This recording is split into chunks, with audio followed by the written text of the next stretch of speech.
अगर आप Pakistani origin green card holder हैं या आपके पास वीज़ा है अमेरिका का और आप फिलहाल अमेरिका में मौजूद हैं तो आपके लिए ये एपिसोड बहुत अहम है। गौर से सुनिएगा। लेट अली शो यू के इस एपिसोड को do like subscribe and share और नोटिफिकेशन पे भी क्लिक करें। बात शुरू करते हैं। 12 मार्च यानी 4 दिन बाद, कुछ दिनों बाद ये खबर आ रही है बहुत ज़ोर और शोर से वॉशिंगटन डीसी से कि एक डिसीजन ली जाएगी और एक स्टेटमेंट दिया जाएगा जिसके तहत पाकिस्तानी पासपोर्ट होल्डर्स जो या तो वीज़ा होल्डर्स हैं या ग्रीन कार्ड शायद जिनके पास ना क्यों ना हो, उनके ऊपर एक ब्लैंकेट पाबंदी लगाने के ऊपर ट्रंप हुकूमत ने फैसला कर लिया है। पाकिस्तानी ओरिजिन पासपोर्ट होल्डर्स का, अच्छा ग्रीन कार्ड की मैं इसलिए बात कर रहा हूं या वीजा की इसलिए बात कर रहा हूं क्योंकि कैर जो centre for American Islamic relations है, ऑर्गेनाइजेशन है, 9/11 के बाद ये बहुत ज़ोर और शोर से काम कर रही थी मुसलमानों की मुसलमानों को प्रिजर्व करने के लिए उनकी आइडेंटिटी को, उनके स्टेटस को। मैं किस तरह जानता हूँ क्योंकि मैं 2001 में 9/11 से पहले जब अमेरिका पहुंचा और उसके बाद 9/11 के बाद जो स्टेप्स लिए गए, पाकिस्तानी पासपोर्ट होल्डर था मैं उस वक्त, क्या क्या मुझे करना पड़ा, मुझे कितनी बार जाके अपना थंब प्रिंट देना पड़ा, आइरिस स्कैन देना पड़ा, क्योंकि पाबंदियां उस वक्त लग गई थी। ये सर्विस सिस्टम के तहत आपको मॉनिटर कर रहे थे। I-94 कार्ड्स पहले आप लेके, वो आपका लीगल स्टेटस था, मगर उसके बाद उन्होंने एक्सटेंसिव सर्वेलेंस कर दी। ट्रम्प जब पहली बार आया उसने भी एक सो कॉल्ड मुस्लिम बैन लगाया, यहां तक कि पाकिस्तान उसके अंदर शामिल नहीं था, उस वक्त नॉर्थ कोरिया शामिल था। लेकिन इस बार डोनाल्ड ट्रंप की हुकूमत ने फैसला कर लिया है। एटलीस्ट जो 2 नाम सामने आ रहे हैं, इससे ज़्यादा भी हो सकते हैं, अप टू 7 ममालिक हो सकते हैं जो मेरे पास खबर है जो इसके अंदर शामिल होंगे। उसके अंदर अफगानिस्तान और पाकिस्तान सरे फहरिस्त हैं। और इसीलिए कैर का ये स्टेटमेंट है कि कोई भी पाकिस्तानी पासपोर्ट होल्डर या अफगानिस्तान के जो रेफ्यूजीज हैं उनके पास खैर जाने के इतना मौके नहीं होते, मगर पाकिस्तानी पासपोर्ट होल्डर जो इस वक्त अमेरिका में हैं ग्रीन कार्ड के ऊपर या वीज़ास के ऊपर, फैमिली के या H1B के ऊपर या H1-2 के ऊपर, H2B के ऊपर सॉरी, उनसे कैर कह रहा है कि आप ट्रैवल अपनी मुलतवी कर दें क्योंकि लग ये रहा है कि पाबंदी लग जाएगी पाकिस्तानियों के ऊपर traveling to the United States. अब इतने पाकिस्तानी वैसे ही अमेरिका नहीं जाते क्योंकि जो वीज़ा प्रोसेसिंग टाइम है और जो प्रोसेस पूरा है उसके अंदर बहुत रुकावटें पैदा हो जाती हैं। मगर अगर आप एक लिस्ट अब देखें उन सब ममालिक की जो अमेरिका पहले ही मुश्किल था जाने के लिए, चलें वो मान लिया, ब्रितानिया के अंदर अब पाकिस्तानियों को वीज़ाज इतने नहीं मिल रहे, उनके अंदर ही बहुत कमी आ गई है, बहुत सिग्निफिकेंट कमी आ गई है। और इसके साथ साथ मुत्तहदा अरब अमीरात के अंदर पाकिस्तानियों को बहुत आसानी से वीज़ा मिल जाते थे, मगर वो भी डिनाइल अब मेरे ख्याल से 80% तक रीच हो गई है। सऊदी अरेबिया का हम जानते हैं, गल्फ ममालिक के अंदर पहले ही पाकिस्तानियों को लेकर बड़ी ही पेचीदगी थी और ये भी था कि यार इकोनॉमिक फैक्टर भी आते हैं इसके ऊपर। मगर मुत्तहदा अरब अमीरात के मामले के अंदर ये जो 2022 का वोट ऑफ नो कॉन्फिडेंस था उसके बाद जो एहतजाज हुए, यूएई की तारीख के अंदर सबसे बड़े एहतजाज इमरान खान को हटाने के बाद, उसके बाद उनका जो दिमाग था वो पलट गया। अब ट्रंप एडमिनिस्ट्रेशन के अंदर ऐसे कई लोग मौजूद हैं जिसके अंदर तुलसी गैबार्ड भी हैं, वो इंडियन लॉबी के साथ बहुत कनेक्टेड हैं और उनके व्यूज़ हम पाकिस्तान के ऊपर जानते हैं। पाकिस्तान के ऊपर स्टेट डिपार्टमेंट, स्टेट एससीए के अंदर भी बहुत तब्दीलियां आएंगी। जो पॉल कपूर, जो रिप्लेसमेंट आनी थी डोनाल्ड लू की स्टेट डिपार्टमेंट के अंदर, वो अभी तक कंफर्म नहीं हुए हैं। पॉल कपूर, उनके भी पाकिस्तान व्यूज़ बहुत वाजे हैं। डोनाल्ड लू की टीम स्टेट डिपार्टमेंट के अंदर अभी भी मौजूद है और उनकी हरकतें हम देख रहे हैं, जो उन्होंने ट्वीट्स भी डाल रहे हैं, वो thanking Pakistan for capturing Sharifullah. तो ये यूएस हुकूमत के अंदर एक जंग छिड़ी हुई है क्योंकि जो ट्रंप एडमिनिस्ट्रेशन आई है वो एक रफ्तार से काम कर रही है, दूसरी जानिब एक इंट्रेंच डीप स्टेट सेटअप मौजूद है जो वैसे ही खिलाफ है जो ट्रंप कट्स है उन सब चीज़ों के। अब ट्रंप भी कॉम्प्रोमाइज़ उसको करना पड़ेगा अगर उससे अपना एजेंडा आगे बढ़ाना है। वो किन किन चीज़ों के ऊपर कॉम्प्रोमाइज़ करता है, किन के ऊपर नहीं करता, ये सब चीज़ें हमें देखनी पड़ेंगी। बट एक बात तो वाज़ेह है कि पाकिस्तान के लिए आगे चलना बहुत मुश्किल हो रहा है ऐसी सिचुएशन में जब आईएमएफ के ऊपर कंप्लीट रिलायंस है और आईएमएफ की टीम भी अब आई हुई है रिव्यू करने के लिए, और उन्होंने अभी एक रिक्वेस्ट जो पाकिस्तान ने की थी कि यार हमारा सर्कुलर डेट क्योंकि बहुत बढ़ रहा है इसलिए हमें थोड़ी एडजस्टमेंट करनी है, उसकी डिनाइल इन्होंने कर दी है।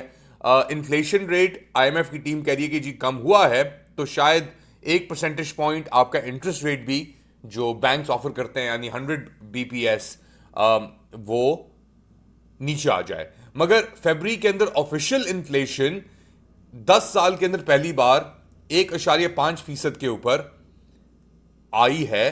हकीकतन हकीकतन इन्फ्लेशन की मद रफ्तार जो हो रही थी ऊपर जाने की, उसमें कमी आई है। इन्फ्लेशन अभी भी पाकिस्तान के अंदर बहुत ऊपर है, बहुत ऊंची है। महंगाइयाँ बहुत बढ़ रही हैं, और जो आपकी कमोडिटीज़ हैं, डेली अशिया की जो कीमतें हैं, उसके अंदर बहुत इजाफा भी हुआ है। अब इसके ऊपर इकोनॉमिस्ट क्या कह रहे हैं, उनका क्या रद्द अमल है। तो एक इकोनॉमिस्ट ने मुझे भी अप्रोच किया और मैंने उनसे पूछा कि जी आईएमएफ टीम जो आई हुई है इसके अंदर क्या होगा। तो उनका एक कॉम्प्रिहेंसिव मुझे जवाब आया कि जी जीडीपी ग्रोथ अगले कुछ सालों तक 1 से 2.2% की रेंज के अंदर रहेगी।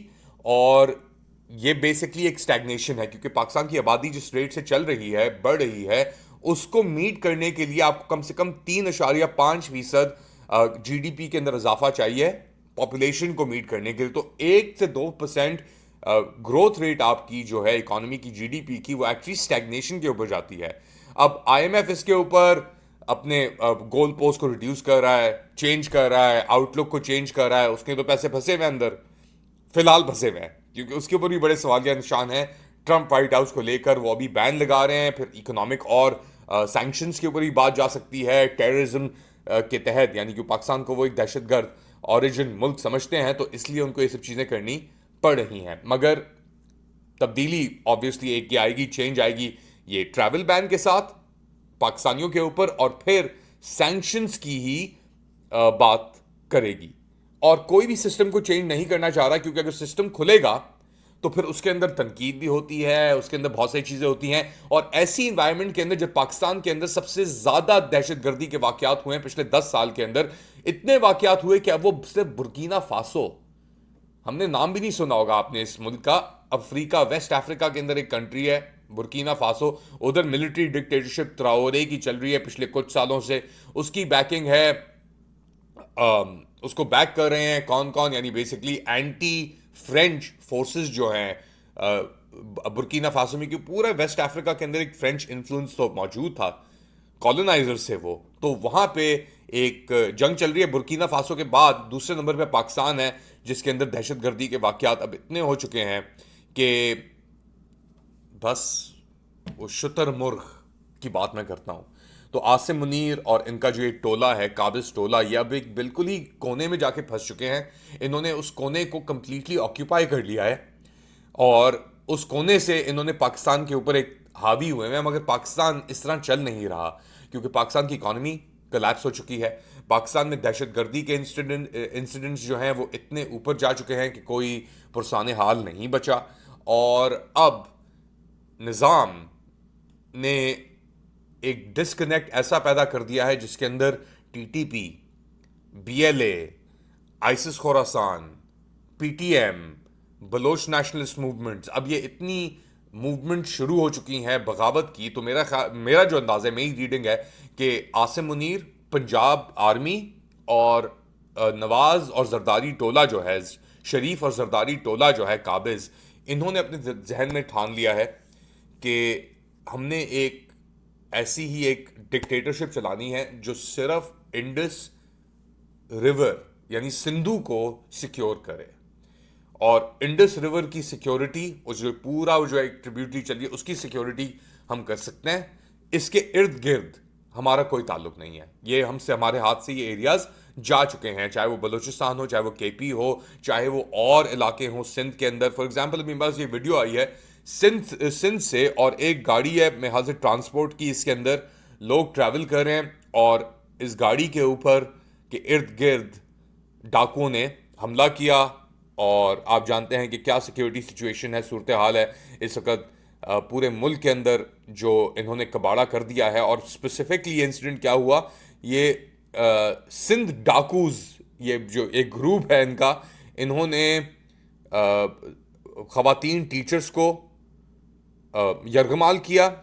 और ये वीडियो जो आई उनकी अपना अबडक्शन की, वो थी हरासमेंट की। ये स्कूल की वैन के अंदर से हो रही थी, और उसके बाद खवातीन को निकाला और उनको लेके ये अगवा करके चले गए। और इसके अंदर खवातीन भी आप देख सकते हैं, वो आयतुल कुर्सी पढ़ी हैं। मैं दिखा देता हूँ क्लिप आपको मुख्तसर सा।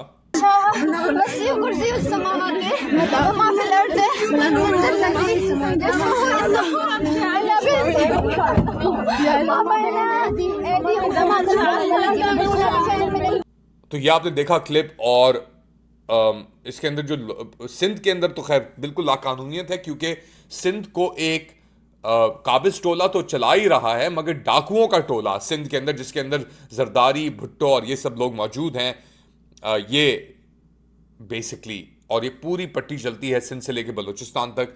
तो ये आपकी एबिलिटी है, ये आपकी कैपेसिटी है। और आपके टोपी ड्रामे खत्म नहीं हो रहे। फॉर एग्जाम्पल, आपने ऑन अब्बास बप्पी, सेनेटर पाकिस्तान तहरीक इंसाफ को, उनको कुछ दिन पहले आपने पकड़ा, और फिर टोपी ड्रामा दिखाने के लिए यार कि हम तो सबके साथ, क्योंकि एजाज चौधरी एक बंदा है आपका, कई साल से उसकी हेल्थ इश्यूज भी चल रहे हैं, उसके प्रोडक्शन ऑर्डर्स ये यूसुफ रजा गिलानी ने दिए तो उसको पेश नहीं किया।